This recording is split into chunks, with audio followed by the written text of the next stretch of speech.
పట్టణంలో వందల మంది మత్స్యకారుల కుటుంబాలు ఈ కొత్త చెరువు మీద పెద్ద చెరువు మీద ఆధారపడి బతుకుతా ఉన్నాయి.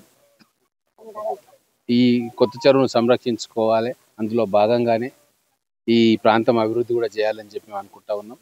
ఈరోజు ప్రపంచ మత్స్యకారుల దినోత్సవ సందర్భంగా ఈ కొత్త చెరువులో ఎప్పుడు వేసినట్టుగానే ఈరోజు చేప పిల్లలను విడుదల చేయడం జరిగింది. దాదాపుగా 16,000 చేప పిల్లల్ని ఈరోజు కొత్త చెరువులో వేయబోతా ఉన్నాం. ఇక్కడ ఉన్న మత్స్యకారుల కుటుంబాలకు అది జీవనోపాధి అవుతుంది. రాబోయే రోజుల్లో cold storage plant, training centres ఇవన్నీ కూడా కావాలని చెప్పి ఇక్కడ మత్స్యకారులు అంటా ఉన్నారు. గౌరవ మంత్రి శ్రీహరి గారి దృష్టి కూడా దీన్ని తీసుకుపోతా ఉన్నాం.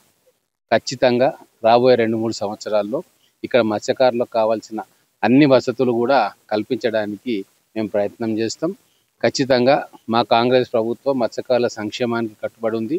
అందుకే గతంలో ఉన్న చేప పిల్లల సైజు కంటే కూడా 3 ఇంతలు ఎక్కువ సైజు ఉన్న పిల్లల్ని ఇవ్వడం జరిగింది. పకడ్బందీగా ఏ చెరువులలో ఎన్ని చేప పిల్లల్ని ఇస్తామని బోర్డు కూడా మేము పెట్టిస్తాం. ఎక్కడ కూడా లీకేజెస్కు తావు లేకుండా, మోసానికి తావు లేకుండా మత్స్యకారులకు అన్ని విధాలుగా లాభం చేకూర్చేటట్టే మా ప్రభుత్వం ప్రయత్నం చేస్తుంది. ఈరోజు ఇప్పుడు కొత్త ఫిషరీస్ కోఆపరేటివ్ జిల్లా ఇన్ఛార్జ్ పర్సన్ కూడా మేము నియమించుకున్నాం. వారి ద్వారా జిల్లాలో ఉన్న మత్స్యకార సంఘాలన్నింటినీ కూడా ఒక తాటి మీదకి తెచ్చి వాళ్ళకున్న సమస్యలన్నింటినీ కూడా విని పరిష్కరించే ప్రయత్నం మా కాంగ్రెస్ ప్రభుత్వం ఖచ్చితంగా చేస్తుంది. ఇంకో మంచి విషయం ఏంటంటే జిల్లా ఎమ్మెల్యే గౌరవ్ వాగిటి శ్రీహరి గారే ఈరోజు ఫిషరీస్ మినిస్టర్ కూడా ఉండడంతో ఖచ్చితంగా రాబోయే రోజుల్లో మత్స్యకారులకు సంబంధించిన అన్ని సమస్యలను కూడా మంత్రి గారి ద్వారా పరిష్కారం చేసుకుంటామన్న నమ్మకం ఈరోజు మహబూబ్ నగర్ జిల్లా మత్స్యకారులకు వచ్చింది.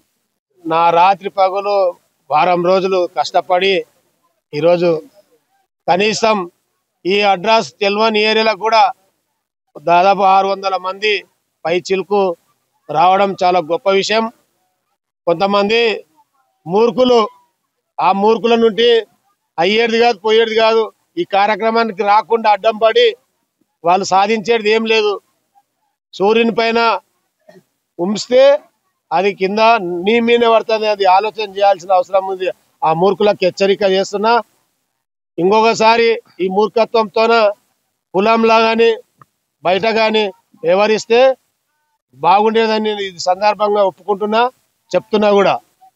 ఎందుకంటే ఏదైనా కమ్యూనిటీకి కానీ కులానికి కానీ మతానికి కానీ సరి అయిన టైంలో సరైనంగా దానికి నాయకత్వం వహించి ఆ నాయకత్వంలో ఉన్న పలువురిని నాయకులను తీర్చిదిద్దే అవకాశం వస్తుంది. అవకాశం చేయాలని సందర్భాన్ని తెలియజేస్తూ, చిన్న లీడర్గా పెద్ద లీడర్ కావాలి. ఏదైతే మత్స్య సంపద ఉత్పత్తి చేసుకొని వాళ్ళకి అవేర్నెస్ చైతన్యం చేయాల్సిన అవసరం ఉంది. మరియు చేపల కుటుంబాలకు న్యాయం చేయాల్సిన అవసరం ఉంది. కొత్తవి పాతవి సభ్యత్వము చనిపోయిన స్థానంలో వాళ్ళ వారసులకు మరియు కొత్తగా మెంబర్షిప్ సభ్యత్వం కల్పించాల్సిన అవసరం ఉంది.